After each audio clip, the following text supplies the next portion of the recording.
ஹாய்ப்பா, அனைவருக்கும் இனிய காலை வணக்கம். இந்த நாள் இனிய நாளாக அமையட்டும். இன்றைக்கி நம்ம வீட்டு லஞ்ச் பாக்ஸ் ரெசிபி என்ன பார்க்கலாம் வாங்க. ரொம்ப சூப்பரான ரெசிபி தான். லஞ்ச் பாக்ஸுக்கு சூடான சுவையான பிசிபெலே பாத். இந்த அளவுக்கு தண்ணியாக இருந்துச்சுன்னா நல்லா கெட்டியாகிடும். ஆறினோடனே ரைஸு அதை தாளித்து கொட்டியிருக்கிறேன். எண்ணெய், நெய், முந்திரி, காஞ்ச மிளகா. ஆல்ரெடி இது வீடியோ போட்டிருக்கேன். இது கீழே லிங்க் கொடுக்குறேன். இந்த வீடியோ கீழே பாருங்கள், பார்க்காதவங்க. இதில் எல்லா வகை காயும் போட்டு செய்யுது. பீன்ஸ், கேரட், உருளைக்கிழங்கு, நூக்கல், குடமிளகாய் எல்லாம் போட்டு செஞ்சுருக்கிறேன். நம்ம ஊரில் இது சாம்பார் சாதம் சொல்லுவாங்க. ஆனால் சாம்பார் சாதத்தை வேறு, பிசிபிளை பாத்து வேறு. கர்நாடகா ஃபேமஸ். எங்கள் ஊர் ரொம்ப ஃபேமஸான பிசிபிளை பாத்து.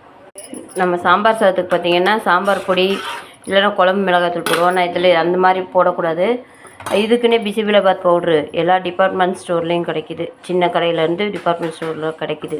இந்த பிசிபிளை பாத் பவுட்ரு வாங்கி இந்த செய்கிறது. இது ரொம்ப டேஸ்ட்டாக இருக்கும். இது சாப்பிட்றதுக்கு. கொஞ்சம் பெருங்காயத்தூள் போட்டுக்கோங்க. கருவேப்பிலை, கொத்தமல்லி போட்டுக்கோங்க. கொத்தமல்லி போட்டாச்சு. நம்ம தாளிச்சோம்லையே அதுவும் போட்டியாச்சு. இது பார்த்திங்கன்னா ஆறினோடனே நல்லா கெட்டியாகிடும். சாப்பாடு சாப்பிட்ற அளவுக்கு கன்சிஸ்டன்சி வந்துடும். நீங்களும் இதே மெத்தடில் இதை செஞ்சு பாருங்கள். இது கீழே லிங்க் கொடுக்குறேன். இது எப்படி சாப்பிட்ணுன்னா, இந்த சாப்பாட்டு மேலே அப்படியே இந்த காரா பூந்தி தூவி சாப்பிட்ணும். ரொம்ப அருமையாக இருக்கும். எங்கள் ஊர் ஹோட்டலில் போனால் கூட பிசிபிளை பார்த்து ஆர்டர் பண்ணால் இந்த மாதிரி காரா பூந்தியோடு தான் கொடுப்பாங்க.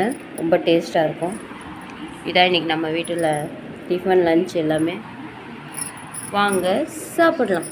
இந்த வீடியோ பிடிச்சிருந்தா லைக் பண்ணுங்கள், ஷேர் பண்ணுங்கள், மறக்காமல் நம்ம சேனலை சப்ஸ்கிரைப் பண்ணுங்கள். பாய்.